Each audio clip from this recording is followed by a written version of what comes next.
सुने ना बोला बाप बेचे लोहाटी ना बेटी नाम सोनाक्षी सिन्हा। हमरा बाप के देखना नहीं छ 52 बीघा जमीन छे। अच्छा तैयो राज करे रहिए नैहर में। हमरा लग में कारे नहीं ली तू। हां त कहा ना सुन ना हमर बात बोला कि मैयो बाबू के राज में हमें अच्छा और राज कर लिये गे ओहो हो गे धनिया जाति घुर लिये गे आवा गे धनी गे तो हर फरमाइश के सारी मांगा पहले दिल्ली कमाई भई गे धनी गे तो हर फरमाइश के सारी मांगा दिल्ली कमाई भई गे सुखल फुटहनी छोरा मलमवा मन कानमा हो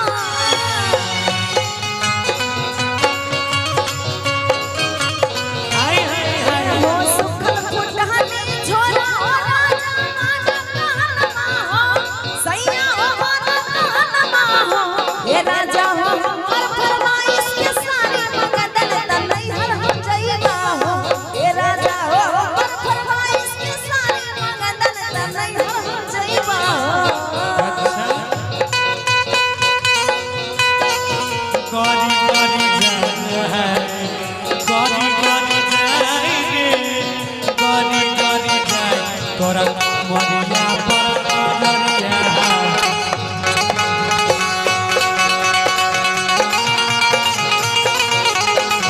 हाय हाय हाय दूध लहरे लहरे जाए रे लहरे लहरे जाए हाय हाय लहरे लहरे जाए रे लहरे लहरे जाए तोरा नजरिया से नजरिया हमर लहरे लहरे जाए तोरा नजरिया से नजरिया हमर लहरे लहरे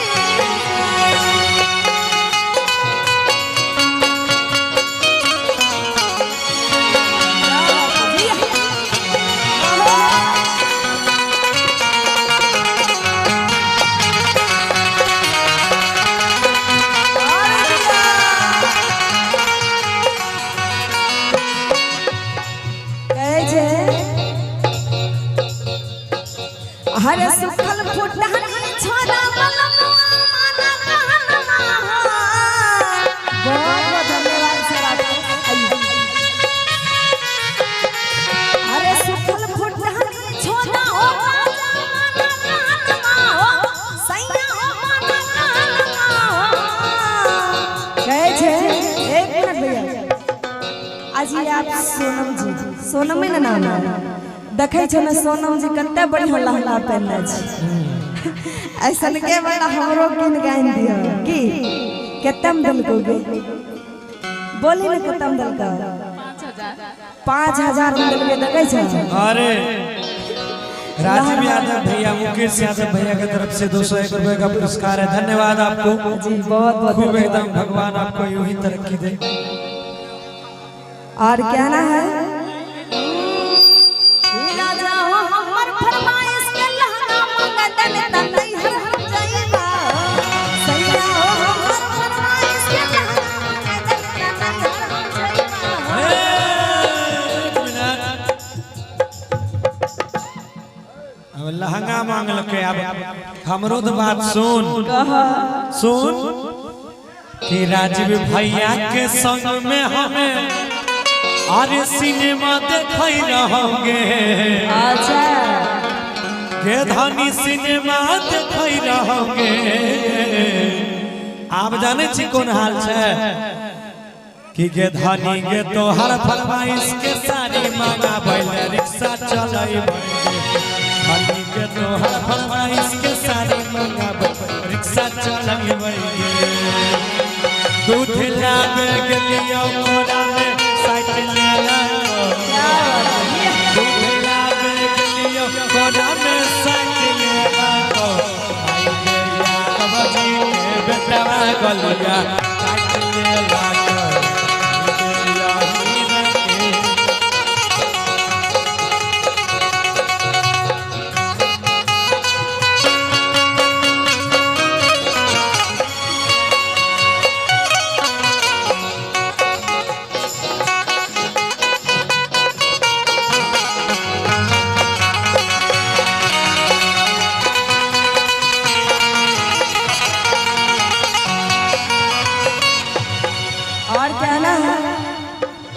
कहा ना हाथ जोड़े के कहै छी मन कहलमा हो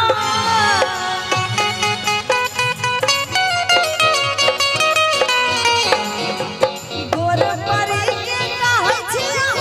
मन कहलमा हो ए राजा मन कहलमा हो सैया हो हमर फरमाइश के सारी मंगल दिल्ली हम जइबा हो राजा हो हमर फरमाइश के सारी मंगल त भाई हम जइबा हो हमार सुनो ना बोला रुको ना अब तू कहिए दला सब बात तोरा लास्ट में कही रही छिया कि बापू दादा के अरे किनल जमीन के बना की लगई बई क्या बात है जिया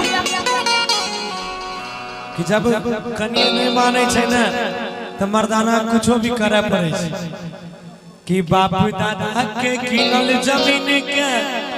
अरे बन की लगई बई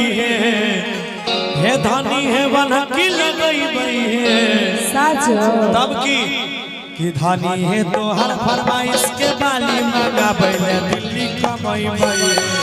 राजा हो हमर फरमाइश के पायल मंगल त नहीं हम जइबा हो धनी है तो हर फरमाइश के सारी मंगा बैले ठेला चलई बई राजा हो हमर फरमाइश के पायल मंगल त नहीं हम जइबा हो धनी है तो हर फरमाइश के सारी मंगा बैले दिल्ली कमाई बई सैया हो